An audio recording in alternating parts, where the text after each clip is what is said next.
औज़ु बिल्लाहि मिनश्शैतानिर्रजीम बिस्मिल्लाहिर्रहमानिर्रहीम। आज की हमारी ये 9th क्लास की जनरल ग्रुप की वीडियो क्लास, जिसमें हम प्रैक्टिकल नंबर 5 जनरल ग्रुप को देखेंगे, कंप्यूटर साइंस के सब्जेक्ट का। और मैं मोहसिन अहमद आज आपको इसके बारे में थोड़ी सी आगाही दूंगा। तो बात कर लेते हैं आपकी पहले एज यूजुअल कंटेंट्स की। पहले प्रैक्टिकल पेपर मार्क्स डिस्ट्रीब्यूशन के हवाले से थोड़ा सा आपको स्लाइड दिखाएंगे, फिर प्रैक्टिकल सिलेबस को थोड़ा सा शो करेंगे, और उसके बाद फिर आपको प्रैक्टिकल नंबर 5 जो है वो शो किया जाएगा। तो पहले हम बात कर लेते हैं आपकी प्रैक्टिकल नंबर 5 की। और प्रैक्टिकल नंबर 5 में आपकी मार्क्स डिस्ट्रीब्यूशन पहले आपको पता होना चाहिए। कोई सा भी प्रैक्टिकल है 3 मार्क्स का होगा।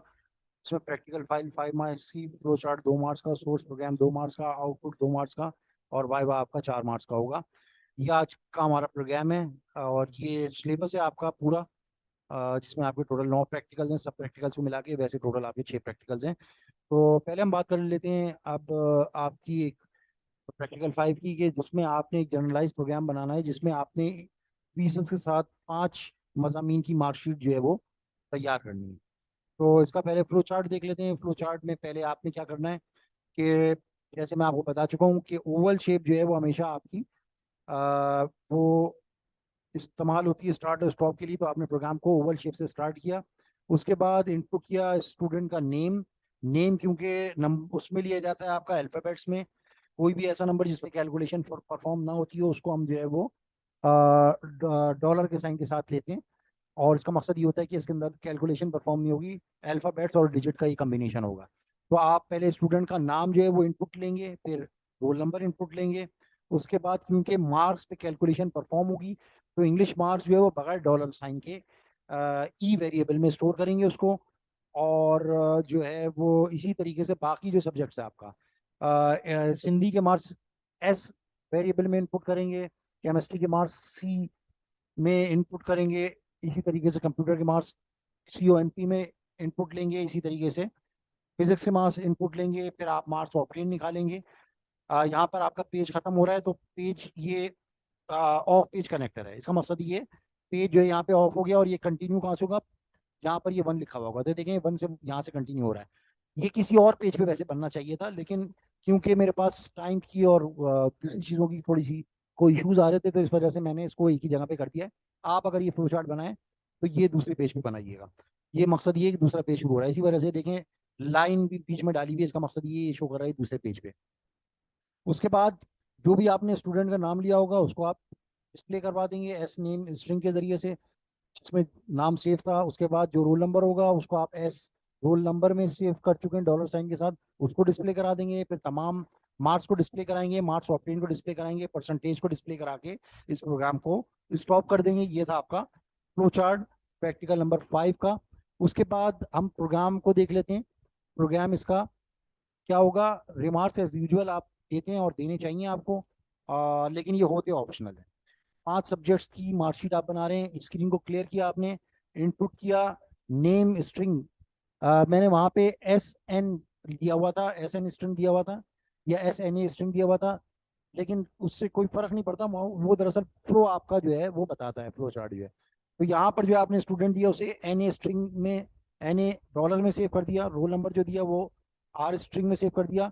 मार्क्स जो है वो इंग्लिश के E में, सिंधी के S में, केमिस्ट्री के S में, कंप्यूटर के CMP में, और फिजिक्स के P में आप सेव किए। उसके बाद आपने टोटल यानी T में ये तमाम मार्क्स जो है वो आपने स्टोर कर दिए, प्लस कर दिया। प्लस के साइन से जब आप इस तरीके से स्टेटमेंट लिखेंगे तो ये ऑटोमेटिकली कंप्यूटर T में तमाम मार्क्स को ऐड करके डाल देगा। उसके बाद परसेंटेज आपने क्या निकालनी है, TR आपने लिखा है equal to T divided by 5। T में क्या पड़ा हुआ है, इन तमाम मार्क्स का टोटल पड़ा हुआ है, टोटल डिवाइडेड बाय आपने 5 किया, तो आपके पास परसेंटेज आ जाएगी। लेकिन ये कंप्यूटर के अंदर होगी, अभी अभी ये डिस्प्ले नहीं हो रही होगी, कैलकुलेट करके कंप्यूटर की मेमोरी में पड़ी होगी। उसके बाद आप ये सारी चीज़ें प्रिंट करवाएंगे।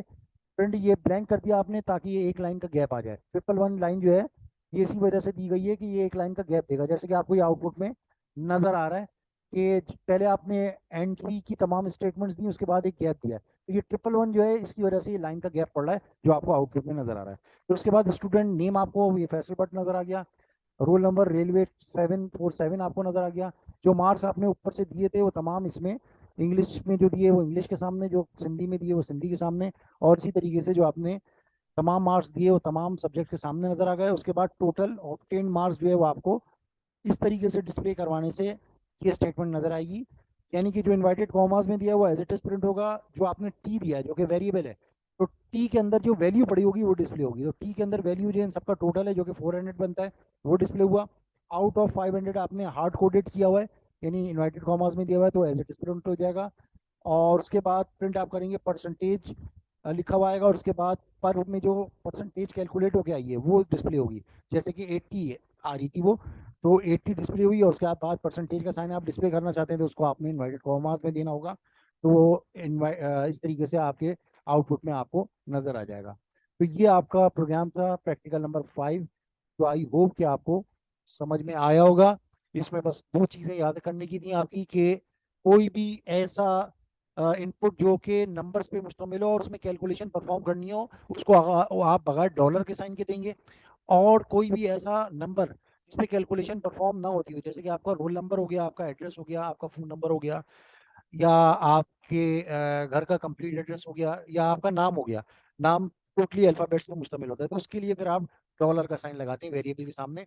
तो बेसिकली बेसिक में दो ही किस्म की डेटा टाइप्स हैं, एक स्ट्रिंग होती है और एक न्यूमेरिक होती है। न्यूमेरिक में डॉलर नहीं लगता, और जो स्ट्रिंग होती है या अल्फ़ाबेटिक होती है या अल्फा न्यूमेरिक होती है, उसके साथ डॉलर लगता है, यानी दूसरे लफ्जों में जिसपे कैलकुलेशन परफॉर्म नहीं होती। तो ये था हमारा आज का प्रैक्टिकल नंबर 5। थोड़ा सा आपको बुक के बारे में बता दूं। रिकमेंडेड बुक जो आपके लिए है वो है step by step practical solutions for student in English and Urdu. ये बुक मैं हर प्रैक्टिकल में बताता हूँ, ये फ्रीली अवेलेबल है। और इसमें टाइपिंग के हवाले से GW बेसिक के शॉर्टकट्स, GW बेसिक की कमांड्स, GW बेसिक की जो स्टेटमेंट्स हैं और वाइवा के सवालात हैं, इन सब के बारे में दिया हुआ है। तो आप चाहें तो इसको जो है वो डाउनलोड कर सकते हैं, ये फ्री ऑफ कॉस्ट अवेलेबल है, और इसको आप से इस्तेफादा हासिल कर सकते हैं। अगर आप इससे नहीं करना चाहते तो किसी भी बुक से इस्तेफादा करना चाहें तो कर सकते हैं। वीडियो में मैं छोटे जो है वो लेक्चर्स देता हूँ, इसके अंदर डिटेल में ये सारी चीज़ें मौजूद हैं। और ऑलमोस्ट तकरीबन तमाम ही प्रैक्टिकल हैं, कुछ को छोड़कर तमाम ही प्रैक्टिकल जो है इसके अंदर डिस्कस कर दिए गए हैं, और कुछ उसके अंदर नक्शो निगारी भी की गई है, कुछ ज़्यादा डिटेल में वो बताए गए हैं। तो ये बुक भी जो आपके लिए रिकमेंड की जाती है। इसके अलावा भी अगर कोई बुक आप कंसल्ट करना चाहें या इसको ना करना चाहें, किसी और को करना चाहें, तो मेरी तरफ से आपको बता दिए। यहाँ पे हमारी प्रेजेंटेशन का एंड हो जाता है। आई होप कि आपको समझ में आया होगा। अस्सलाम वालेकुम वरहमतुल्लाहि वबरकातुहू।